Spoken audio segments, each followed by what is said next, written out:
Fear and Hunger. The cruelest video game. The RPG that hates you. The game that broke people, and yet every review is overwhelmingly positive. Why is that? What makes Fear and Hunger so good?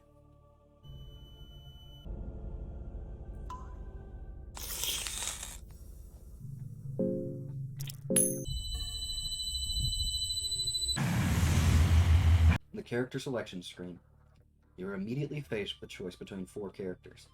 The Mercenary, the Knight, the Dark Priest, and the Outlander, each fitted with a different set of skills that could assist you with your journey through the Dungeon of Fear and Hunger. Picking a character, which should be the Mercenary, I am a Kahara supremacist, you're given a few choices and then let free in a courtyard outside the Dungeon of Fear and Hunger. No one in sight. You explore and loot the area and hear the distant barking of dogs. At this time, I had already watched a video of Fear and Hunger and understood that the safest path is just to go down a stairway to your left instead of immediately into the dungeon. Walking down the stairs, you're introduced to incredible darkness, with no way to see until you light a torch, a resource that could become quite limited if you're not quick or proactive enough to acquire more of them. Choosing to light torches in these impossible to see places will be the only way to progress with no prior knowledge. The game can get kind of branchy, as there are many different ways that the dungeon generates. Even though they may have similar structure and use the same ways to venture deeper, the places won't always be the same, and the enemies won't always be the same. The first manageable enemy you'll face is a Manaba, a floating creature resembling a jellyfish, and this is where you'll learn about Fear and Hunger's combat system. When in combat, you get to choose different parts of the monster to attack, and you can dismember them, but most enemies are capable of doing the same to you. When you're in combat, the head is almost always an instant kill, but getting a hit on their head could prove to be a challenge.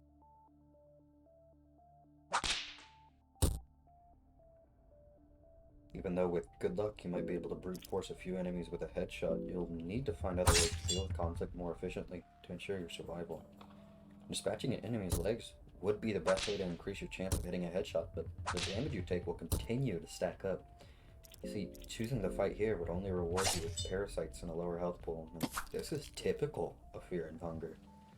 You get no experience, and a few enemies drop items worth taking a significant amount of damage for. You're better off kiting and avoiding enemies to progress.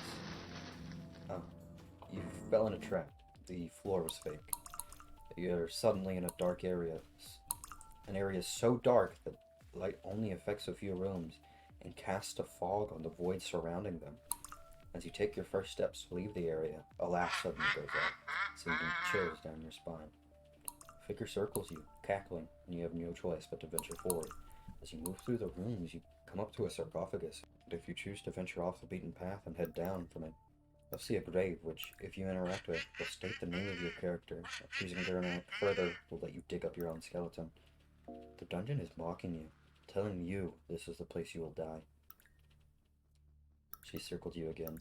Navigating back to the sarcophagus and following the intended path, you finally see the exit one. It's too late. Combat has begun.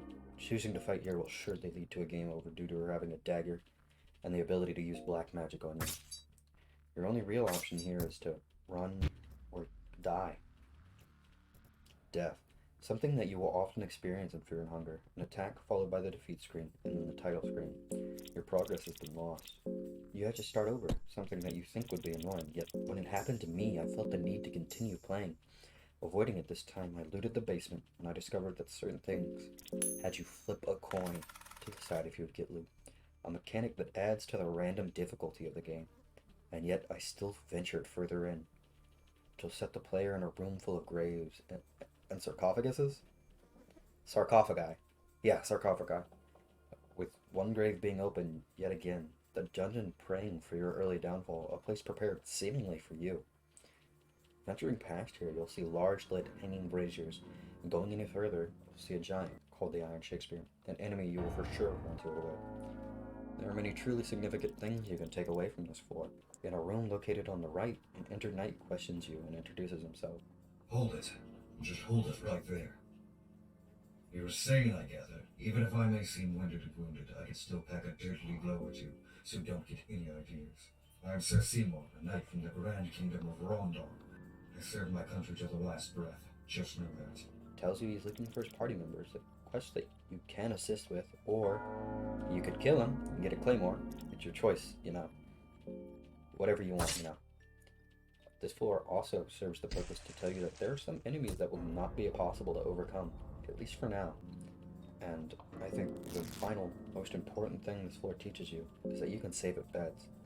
See, saving is scarce in Fear and Hunger, and this is one of the few guaranteed saves that you can get in the game. From here, the only way to go is to move past the Iron Shakespeare and down into the prison, a place composed mostly of red metal flooring that may be rusted or stained in blood built over a seemingly endless pit.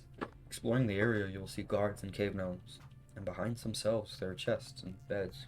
Great loot and a way to save, but getting through these doors can prove to be difficult if you don't have access to a key. Maybe a red vial could suffice for a few of them, and if you lack that, brute force may work, but an easy way to get past this is just to pick Kahara due to his lockpicking ability. With the lock picked, you choose a room with a chest and a bed. Flip your coin on the chest and then prepare to save, and you're faced with another coin flip. The illusion of safe saving is gone. What does it mean to fail a coin flip on a bed? No save? You can only pick one and find out. You feel something watching you in your sleep. You awake and a guard stands in front of you, immediately putting you in combat. A loss here would take you back one area, but the loss here is a lot more gruesome than you could ever imagine. This game does not hold back, and when I say violent, it means violent. Attacking the guard's hand, your left arm gets chopped off, and attacking the hand again cuts the arm off, but it's too late. Your right arm is off, and the stinger has killed you. You failed. The guard killed you, but yet the game puts you in a narrow tunnel of corpses and allows you to keep playing. You're missing your arms and legs. You have no choice but to stop breathing. This game... The game takes away something you thought was safe and reinforces the point that being cautious is the best way to go about playing. And now that you're equipped with the knowledge of beds taking coin flips, you'll be much more cautious and selective about saving. As you experience the dungeon, you'll move through it more smoothly. Many areas become quick second thoughts to the task of progression, and I feel like that's one of the greatest parts of Fear and Hunger. The sense of mastery, a feeling akin to reading a book for your first time. And the dungeon doesn't really change through your playthrough, and death while punishing never really comes off as unfair. You're given many opportunities and choices, and that's what makes venturing past the prison so great, because though there was good gear before, you're now capable of getting things that are absolutely gameplay changing. The first example of this is going up from the prison into a flesh hallway and down to a hole, where you can go right and find a torture chamber. There are few things of interest except maybe a skinning knife and, if you're lucky, a bone saw. Attempting to go right, you'll get a prompt stating that something is coming your way. The best choice seems to be to hide or ambush it. Ambushing whatever's coming puts you immediately into combat with Trotter. Get this, torture maniac. But he wasn't originally like this. We can learn that Trotter was once a noble knight, now turned mutated creature. Though he's feeble in nature and definitely one of the weakest enemies in game, he's not someone that can be trusted. He views you the same as anything he wishes to bring harm to. This floor presents you with many great things, like a new possible save point and bookshelves. Yeah, that's not a joke. Bookshelves are one of my favorite things in the entire game. You see, bookshelves are one of the few things that will get you empty scrolls, which when you first interact with, you'll probably waste, but they are the best item in the entire game. The things that you can get from empty scrolls are too useful to ignore and help you greatly if you've been having bad luck in your playthrough. Another important part of this floor is the Dark Priest, standing next to a statue with a human sacrifice hanging atop it. Choosing to talk to the priest will immediately initiate combat, but this enemy is trivial. Aiming at their torso will always be an instant kill, so long as you don't miss. In this, you will always be rewarded with a purifying talisman and a soul stone. Both of these will prove helpful when you come across a cursed door protecting a hexen table, but that's getting a bit ahead of ourselves, because, you see, there's one more important thing on this floor, and that could prove useful to you later on. Enki.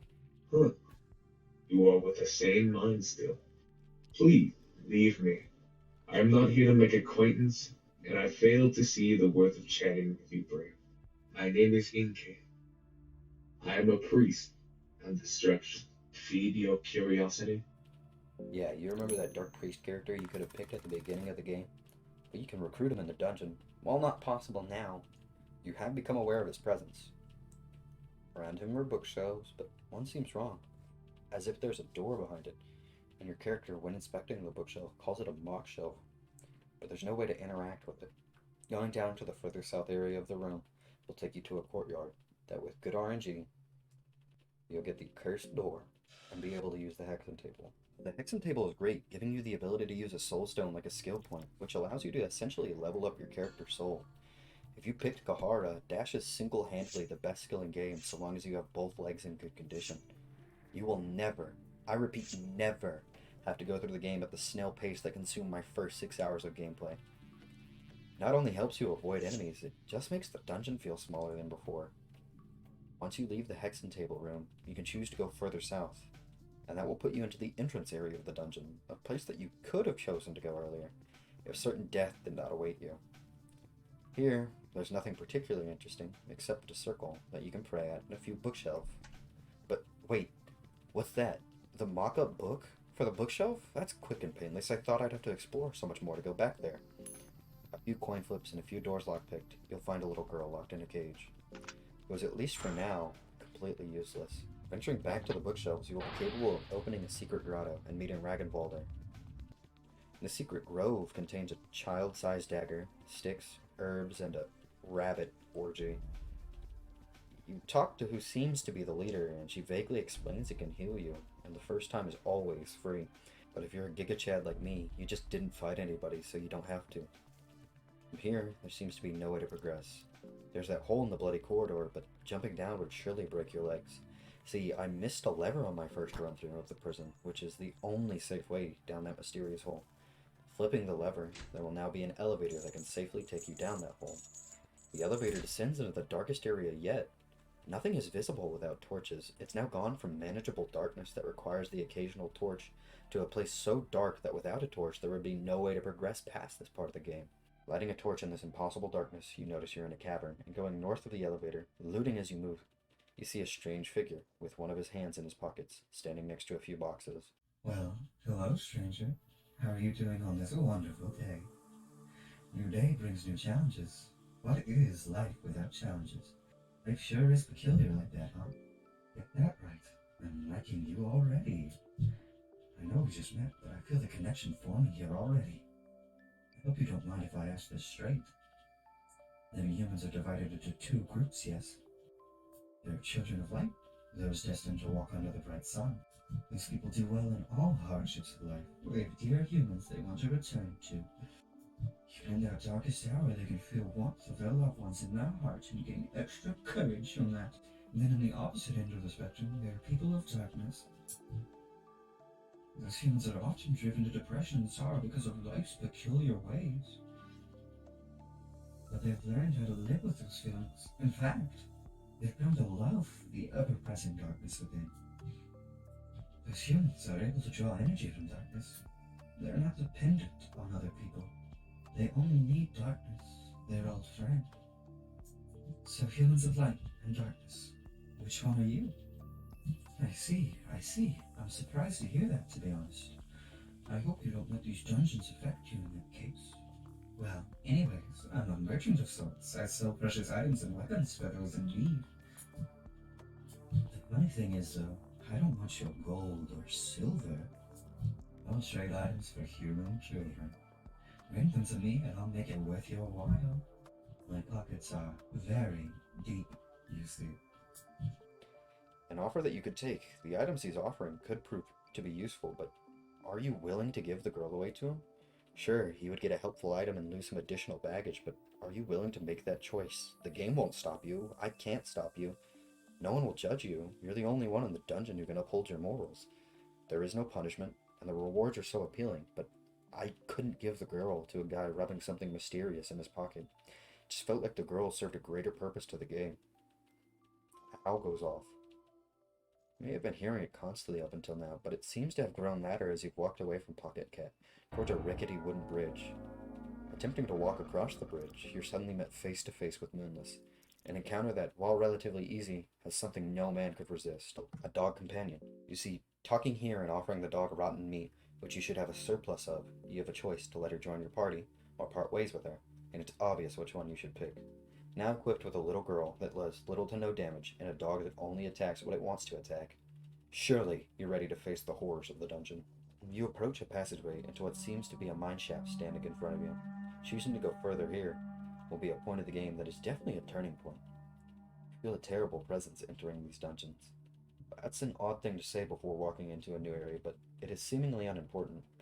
When you enter the mines, there doesn't appear to be anything particularly terrifying.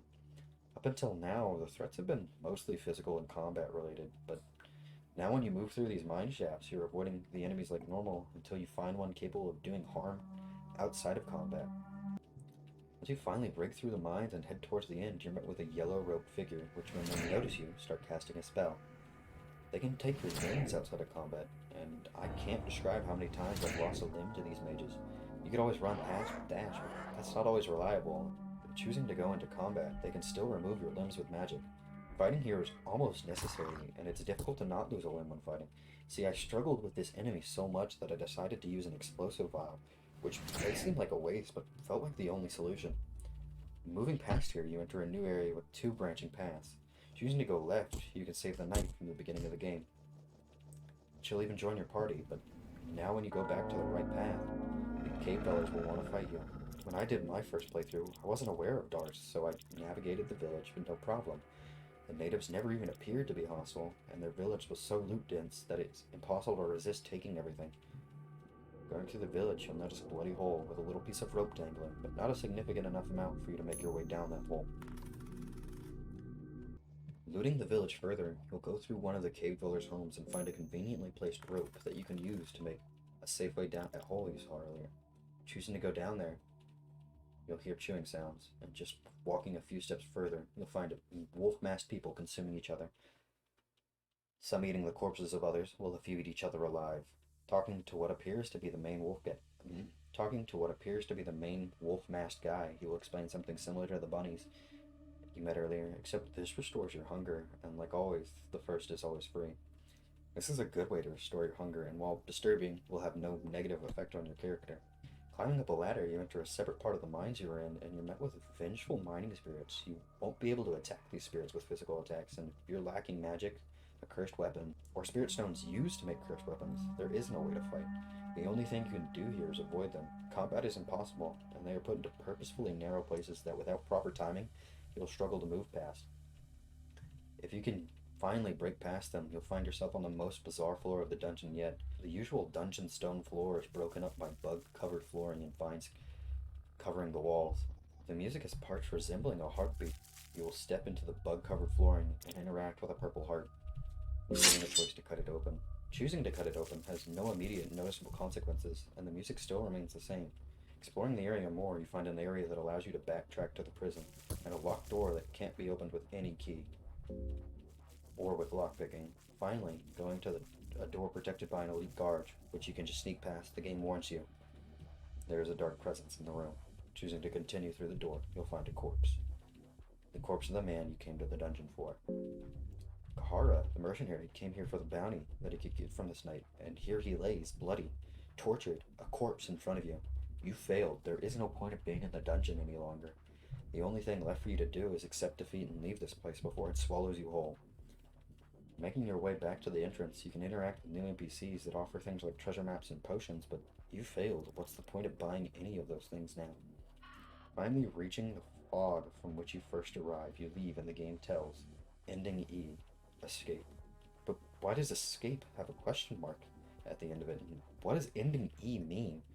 The screen fades and morphs until instead of your party standing free from the dungeon, you stand in front of a guard, and the game asks you, even though you left, have you truly escaped? Ending E. You're telling me there were at least 4 different ways to go about the dungeon? How? I was already too invested. I had to do the other endings, but how? Starting a new save, I yet again chose Kahar, but I actually did the intro this time. The intro allows you to pick skills in a more accurate way, and lets you acquire dash from the start. Maybe I could make it to the cell in time for him to be alive. Rushing through the dungeon and ignoring everything but the Baron's lesson, I made my way to his cell, and when I broke in, he was alive. It seemed possible that Kahara could have gotten a good ending achieving his bounty. Who? What? I can't remember a thing. Agar. That's my name, I think. I don't remember anything besides my name. I seem to have an amnesia. I don't want to stay here. That much I know for certain. But I feel pretty weak. Do you think I could join your party for the time being? It's easy, he's forgotten. We just have to leave. There's something in the darkness I came here for. The ancient city. There's a strength there. No, I don't remember. It's more of a feel. I need to go there. That much I know. Pointless text. All I have to do is reach the entrance again. The backtracking seems smoother than ever before. I reach the fog and... So, you're about to leave. I'm afraid we must part our ways here. I still have unfinished business in the darkness. Farewell. It's fine. Maybe I can still get a different ending. Ending E. The game doesn't want me to escape. It's screaming at me that the only way to change the outcome is to see what the guard meant by an ancient city. Retrieving Darce, I knew that I'd need a key to go any further here. Now fighting my way through the cave dweller settlement, I noticed that I can go further north. A single house resides here. Choosing to go here, you will have to fight a cave dweller, and you'll see an object lying on a pedestal. Choosing to interact with it, you can obtain the cube of the depths, the key for that door that is locked up in the guard's imprisonment. I knew I would need items, and if I looted all the floors, I'd be prepared for whatever awaited me through those doors. I dismembered a yellow mage, obtaining an eclipse talisman, and made my way to those bloody halls. Searching through the corpses that line the walls, it warns you it's dangerous, and continuing the search will put you face to face with the floating head of Nasserat. In combat, you'll talk to him, saying you can learn from him the labs and brings an ancient beast closer. Just as the ancient beast stands behind you, you tell him I think there's something more in the depths, and if you kneel before him, he chooses to join you. He wishes to destroy the new gods, a concept that is incomprehensible at the moment, but soon you'll grow to understand. A powerful ally who doesn't care about mind, hunger, or damage has joined your party, and it will be of great assistance. Continuing to loot, I got lucky and pulled a book called The Passages of Mahabra, something I knew could be used to obtain the blue sin. Before going back to the caves, I went to an odd door in the beginning basement and broke through it using leg sweep, because the doors in this game are apparently legs, which guarantees that they will break. Through this door you can find a miasma, a weapon so powerful that, well, it's not important. Back to the mines, I ripped the blue sin out of the stone and quickly read Passages of Mahabra, putting me into an enormous ancient city. Walking across the bridge, 4 figures appear above you, looking at you, and they make mention of them being new gods. Most of them seem indifferent to your presence, but one is excited. Again, new gods. What are these new gods? Do I have to face them? They disappear, and you're given the chance to loot before returning to reality. The mines are now collapsed, and there is no way to navigate back to that ancient door. Choosing to go right here rewards you with some herbs and a secret passage to an overgrown area. If you explore this area thoroughly, you can find yet another purple heart. Choosing to cut this one open, again, holds no immediate or noticeable consequences. Moving back to the mines, you'll notice there are no ways to go back to the catacomb, but don't worry. You just have to go back to the prison door if you opened it. But if you're like me, and forgot, you can just break through the door and head back down. Going back to the ancient door and choosing to proceed will put you into a run-down temple-like area with odd statues on mismatched flooring. Heading north of here, you will arrive in that ancient city from earlier, obviously named Mahabra. But it's covered in darkness, and moving through this place, much of it is left in ruins. And it doesn't give you much room to explore. A few side areas offering extra loot, but nothing that you'd lose sleep over. And when going up your last set of stairs, you can talk to a statue in a doorway. It doesn't view you as worthy, but choosing to interact with the odd stone pillar next to it will prompt you to use the Cube of the Depths, and doing so will take you back in time. Suddenly, the city is brightly lit, and I believe the most memorable music drop of the game begins.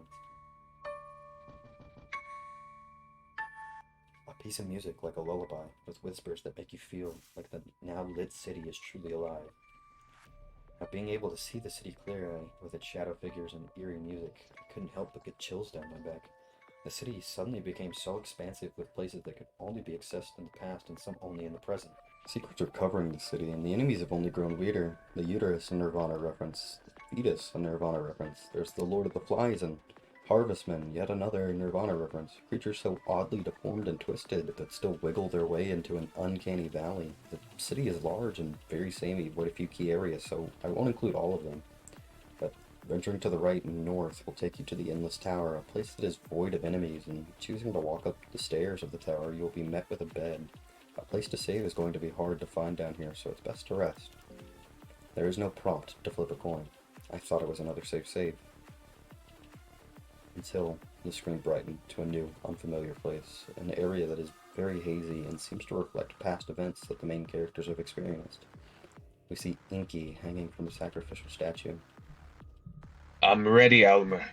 Take me. I'm ready to meet my end. This is as far as I got. I can't get any satisfaction. There is no fulfillment.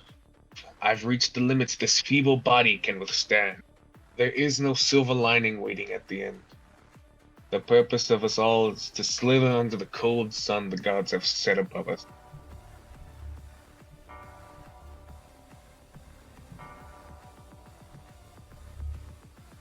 What's that? These visions. I see. I understand. Let me down from here. And then he and the Dark Priest disappear. The place is odd, incredibly odd. How does it know the past? Following the road, you will see dark priests that talk of the new gods, and there is no way to get past them. You will have to continue exploring this town. Checking each door you encounter, one takes you into a basement, and down there you'll see what appears to be a badly beaten and bloody child, missing at least a leg, followed quickly by them getting dragged back and the face of Pocket Cat. Just saying, I knew it was the right call not to give the little girl to that guy. Definitely not trustworthy. Leaving here, you'll find a building with an alluring red light around it. Going in here, you'll find people doing things. Going further in, you can overhear Kahara talking to his wife. So, Lex, you're still doing this job with the little one on the way and all? Yeah, well, there's folks that fancy stuff like this. If anything, you feel like there's more gentlemen folks coming for these services these days. Men sure are weird like that. This isn't right. I don't like it. Honey, I don't know what to say. We're gonna eat, and now I got a little one to feed as well. Oh man, I should take care of you too. The world doesn't always go the way we want. For all my life, I've drifted along where the wind took me.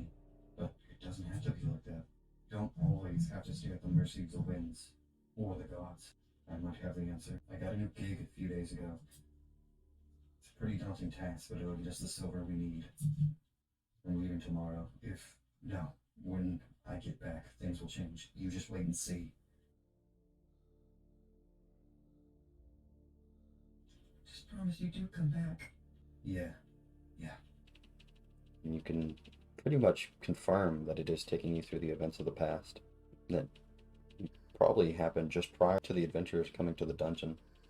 Heading north again, you'll pass a sick man and some corpses, arriving in a forest where we see Ragnvolder is standing around a group of corpses, and it's revealed that Lagarde is the one who did this. This is Ragnvolder's family.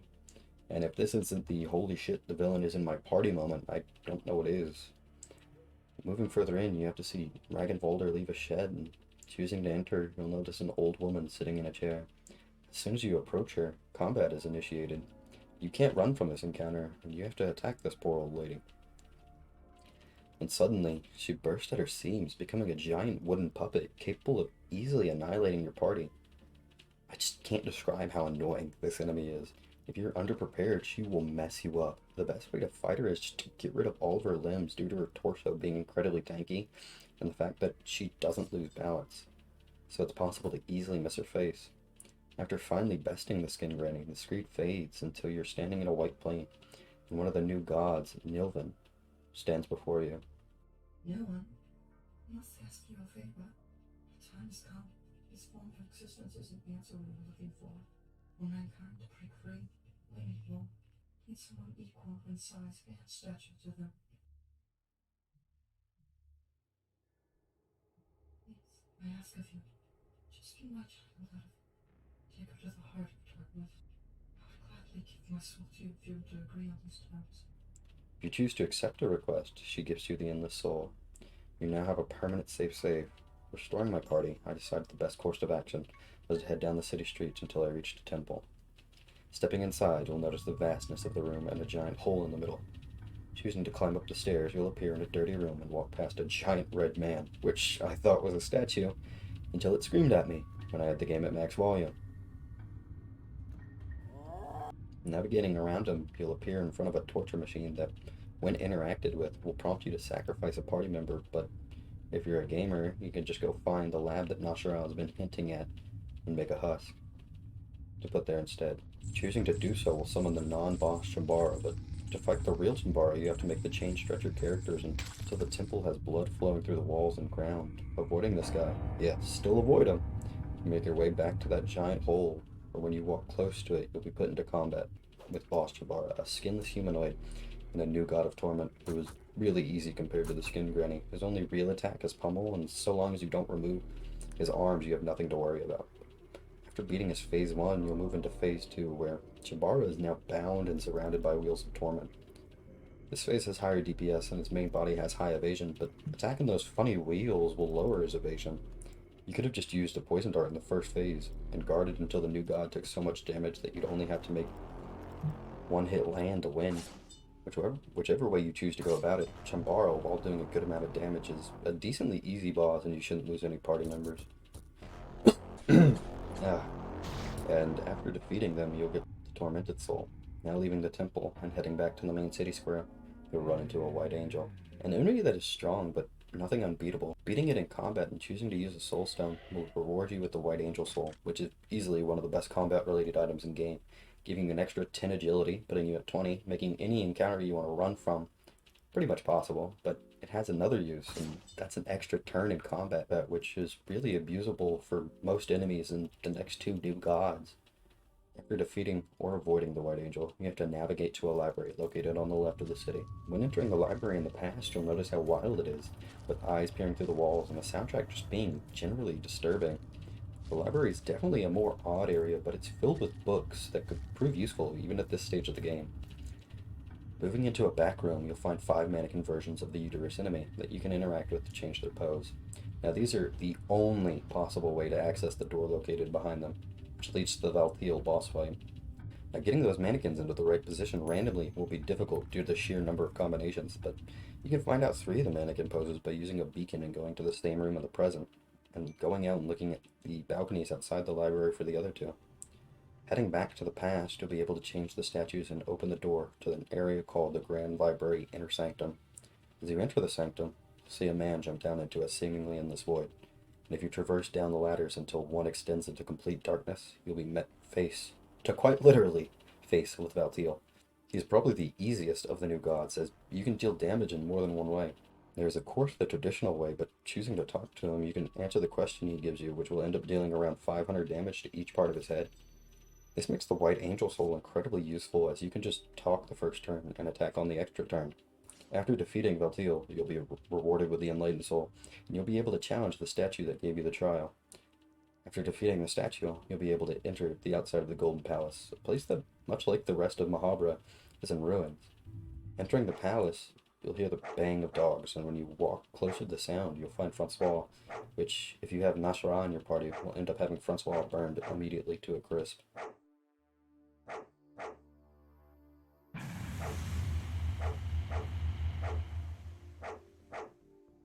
You can swipe the King's Passage key off him, and heading down the path to the right, you'll find the last purple heart. You're screaming through the dungeon. Some ancient being. The game notes that the concept is something you could never understand, but it changes nothing about what you're about to do.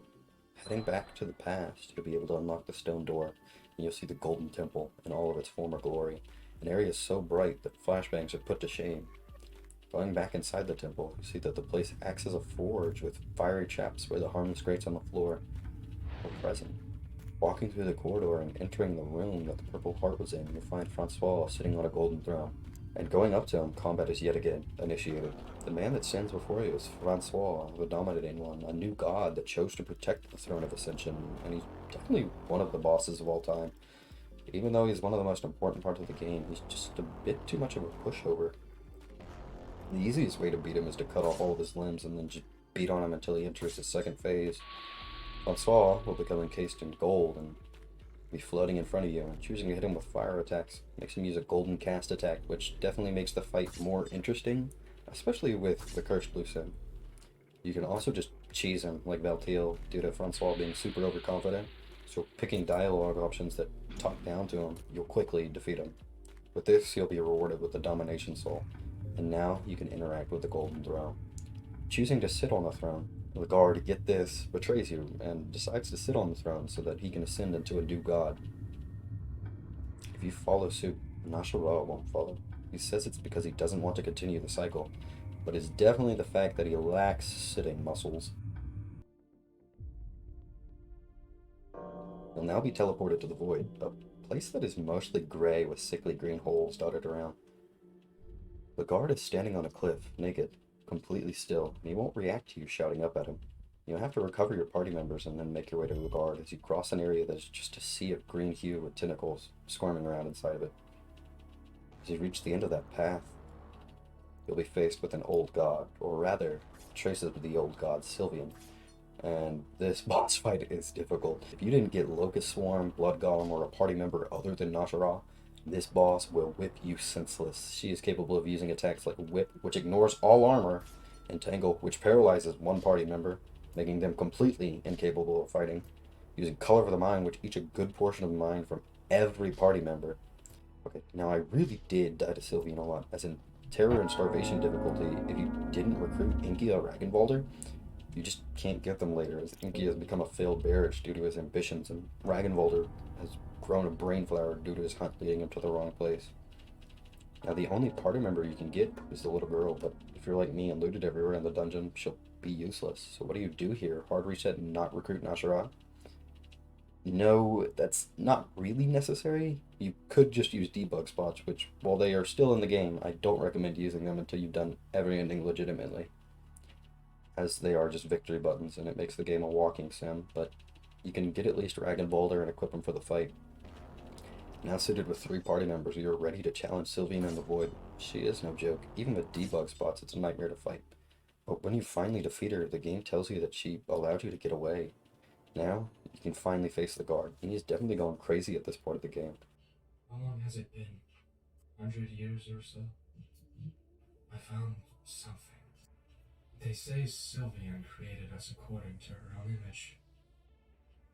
But what if there is a god only in abstract, whom we have made physical according to our own image? It would reverse our roles, essentially. Or is there a god at all? It's something we as humans cannot rely on anymore. I don't know if you can ever understand my motivations truly, but this is something only I can go through with. I was always meant to go through this. I did try to live my life otherwise, but it was all with no avail. To live is the same as to suffer. To survive, we need to find some meaning from all the suffering. The truth behind it all is the contrast. Without suffering, there will be no bliss or paradise. It is my duty to craft the paradise out of the miserable existence of human life. Only I can do it. I mean no harm to you. I am your god after all. To show how much I love you, I will release you from this darkness one way or another. If you kneel to me, I will let you out. You're given 2 options: kneel before him or oppose him. Choosing to oppose him, you'll be faced with the Yellow King, a man that the prophecy spoke of, and he is another difficult boss that you have to face right after fighting Sylvian. He has no limbs to take off, and there are only 3 things to target on his body: his head, his torso, and some weird snake that heals him. Really, you should just ignore the snake and head, beat on his torso until he finally dies. After his defeat, you get Ending C-1, the Yellow King, where the game informs you that you managed to escape the Void, but now you've developed horrible PTSD that makes you incapable of telling apart reality and fiction. Now, this is the only ending with a number after it, and that's because there's obviously an Ending C2, which is called the Prophecy, because your choice when he tells you to surrender matters. Answering him with kneeling before him, you'll get Ending C2, the Prophecy, where the god spares you and soon conquers the entire Western world, earning him the name, the Yellow King, which the game states the reason he's called that. So when your character sees him decades later, he looks just as young, but he's now yellow with the sick green hue of the Void. In the final part of the ending, hinting he's become something more than just a new god. The last throne-related ending requires you to not have the guard in your party. Whether you choose to do a new run or just get him killed, you'll yet again sit on the throne. And everything's the same, except when you beat Sylvian, you approach the cliff and are faced with a godly version of your character. You will be put into combat, but instead of fighting, you make some choices that do not give you a separate ending, but your choices let you decide how your character will be as a new god, whether they are forgotten, killed, trapped, or merciful, and then You achieve Ending D, a new god. The game explains how your choices affected how you ended up as a new god, and then promptly ends. This is the last throne-related ending, and now you have to face the consequences of destroying those purple hearts. You must go back to the mouth you found in the cave dweller's village. You'll now be able to go inside of it and face the gauntlet. The gauntlet is covered in the same bug flooring that the hearts had around them, and now you have to fight enemies that seem to be marriages of each other, like the Moonless Guard and the Yellow Lizard Mage. The corridors in this beast are narrow, but avoiding combat is possible. Now, when you choose to move through the gauntlet, you will notice the sheer amount of traps the place has, with the bug flooring occasionally taking a small amount of health, and the swinging axes which threaten to chop you in half if you don't plan or time your walking perfectly. You're bound to take damage or die. Now, while those traps are mostly fair, the spike traps I'm almost 100% sure are utter bullshit. The only redeeming thing about these traps are the fact that they leave you at 1 HP. Now that you've successfully flipped a few switches and made your way through the gauntlet, you'll walk onto a platform of corpses, some in very odd positions, and when you finally reach the end of the pile, facing the void, what rises before you is the traces of the old god Grogeroth, who will instantly kill Nashara. Yay, another boss you can't abuse the OP head in, but this boss is another one you can just cheese by using damage over time sources. I'm actually starting to think damage over time is OP. He has a few attacks, but I beat him first try with a silly little party, minimal damage taken. Once defeated, and I say defeated in parentheses, as Grogeroth asks you why you persist to fight, and choosing to answer Grogeroth's questions, you get to choose to get a quick glimpse of knowledge that will drive your character insane. This is when you are told that you never escaped the dungeon, and that you're basically wiped from history, with your only reward being a glimpse at the greater scheme of things, ending with Ending B, the older one. There's one final ending that can be achieved outside of hard mode, and that requires you to have the little girl when you make your way back to them empty corpses.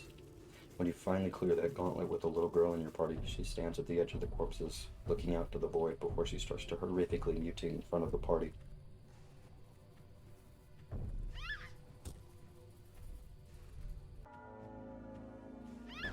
You enter combat with her, and it seems the greatest kindness you could give her is to put her out of her misery.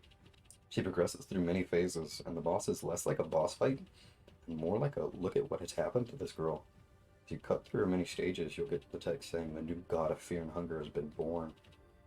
Now, she doesn't deal a lot of damage, and in her final form, she just deals damage to herself, but defeating her, you're teleported to the 10th floor, the bottom, a place covered in some orange shrubbery and dirt.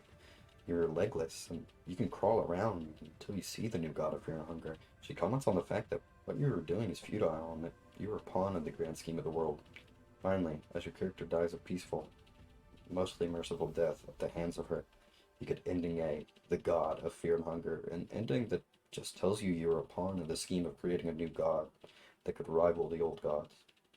Now, if you remember Nilvan all the way back at the Tower of the Endless, you know she asked you to bring her child to that void, and guess what? That little girl is the child. Yowza, plot twist.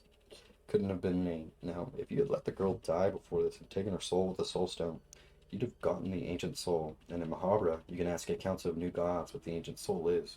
They will inform you that the soul belongs to the child of the Endless One and the man of the prophecies. Weird that to figure this out you have to let her die, but at least we know whose fault it is that the god in fear and hunger was born. Now, this was the last of the normal endings, and boy have you made it this far, you're awesome, but guess what? There's still 4 more endings, and to get them, you have to play in hard mode, a mode that doesn't let you save or recruit non-necromancy party members. Here it comes. These are definitely the better endings of the game, but it takes hours of prep, and if you're not a speedrunner with good luck, it can take a sizable amount of time to get right. At this point, I'm just going to explain the endings and give a quick summary, because there's nothing new to over-explain in the game. Starting with Kahara and his S ending, we are already aware that he came to the dungeon for riches to spare his wife a life of being in the red light district. In hard mode, you will always find the guard dead, so when Kahara discovers this, it's just best for him to leave, but he gets an offer for treasure maps and riches galore, so of course, to serve his noble cause, he looks for the treasures in Mahabra. Finding 2 of the chests, he has to fight the man who gave him the map. Get the 3rd one, and once the 3rd chest is open, he leaves the dungeon, becomes a noble, earning you Ending S, Happy Ending, which is by far the best ending, but is definitely not canon, and we'll touch back on that once we establish the other endings. The next ending is Darce, where you go to the dungeon in search of the guard, only to yet again find him dead, your only choice being to find a way to revive him. You travel to Mahabra and find 3 torn instructions around the Grand Library region. Once all 3 instructions are obtained, you can make and learn Rebirth of the Beloved. Now returning to Lagard's body, you can cast a spell. Lagard will shed his human flesh and become a muscle suit similar to Chambara, stating that he is reborn and now a god. This will reward you with ending S, the true god of fear and hunger, and stating that he has become more aggressive, but now that he's no longer gorgeous, he could just be Darce's forever. Moving over to Enki, he has come to the dungeon to reach a path of enlightenment, and he does this by talking to an alchemist in the dungeon, and obtaining items that will help him reach enlightenment, and just going through the same ending as ending D, but whenever you reach the godly version of yourself, you have to deny godhood. Now that you've denied godhood, you've achieved ending S, the enlightenment, an ending that is actually rather happy. Enki denies being a god, but understands the intentions of the god, furthering his research, and then he happily studies in the vast libraries of Mahabra. This ending even has a statement consistent with the traces of Gogroth, where the old gods have already left the world, ending it with, you didn't need godhood for true enlightenment, or to be the most powerful mortal to exist. Personally a big fan of this ending, as Enki is incredibly sensible and a character that displays morals even though he's supposed to be a dark priest. Now, the final S ending, the hardest of all, Regenwalders, where you have to go and collect every major soul in the game, which is all of these, and once you've cheesed every boss with damage over time, you finally get ending S, the god of ultra-violence. Regenwalder has succeeded in his revenge, getting his relic bath, which was the Cube of the Depths, and purifying the darkness of the dungeon. Now leaving the dungeon, he has chose to chase after any new darkness that chooses to spring up, becoming known to all macabre beasts as the god of ultraviolence. The game's canon is not exactly clear, and a lot is left up for interpretation. The only thing that can be for sure canon is the survival of Regenwalder and Enki, the resurrection of Lagard and his ascension to godhood, and the god of fear and hunger being born. So there is proof of all of this in Fear and Hunger 2, Termina. Now, the rest is just me speculating, and as such is very likely to be changed and proved wrong later. Now, Enki and Regenwalder's endings overlap as they both have to beat new gods, so it's hard to say which one takes place first, but that could be either or. We can safely assume Kahara came to the dungeon third, as he does have to find the guard dead to prove his bounty was worthless, and Darce was without a shadow of doubt the last to come to the dungeon, as the guard has to be dead for Kahara and Regenwalder's endings. This also probably means Darce helped Lagard arrive to the throne to ascend, which may have been easier now, as Regenwalder has slayed every evil, which could be inconsistent with the Cube of Depths, but dog, the game is more convoluted and nuanced than any basic explanation I could give. Now, as for the god of fear and hunger being born, there's 2 possibilities. That is, that Kahara took her into the void, or someone else did. Personally, I believe it is Kahara that took her, as there is no mention of Kahara in Fear and Hunger 2, meaning that he was most likely lost to the dungeon. In fact, the creator of the game, Miro Havarinen, probably butchered that, but he made it purposefully vague, even responding to a Twitter comment with not being mentioned tells a story too, which I think insinuates that Kahara helped her ascend, and then got erased in big finger quotes from the history books. Now, this is my understanding, and I would appreciate clarity in the comments if there's any way to make it more clear. But it's time for my thoughts on the game. Fear and Hunger has definitely become one of my favorite games of all time due to the amount of choice given to the player, and the more macabre nature of the game. Every choice you make in the dungeon feels important, and your actions almost always have consequences. Another great thing about Fear and Hunger is that many playthroughs will be really different from each other due to the dungeons being able to have different layouts map-wise and enemy-wise. While the game seems challenging at first, when you learn something, the game becomes easier, and it gives a feeling of mastery that I would compare to learning speedrunning strategies, which is kind of what it's like actually. You'll become quicker at looting and become better at attacking or avoiding enemies. Your knowledge and playtime actually matter, as it can make the game a literal hell simulator, turn it into an enjoyable masterpiece that you could play at any time. You've mastered it. With this, I just want to finish up the script. So thank you if you made it this far. I put a lot of work into this, and it's something new for the channel. As for content and stuff like this, I don't really know where I'll be going with it, but I'll probably work on another video essay eventually. You know, the usual stuff. Like if you liked, sub if you want to. See more of these. Thank you. Oh yeah, there's also a dating simulator at the end of the game.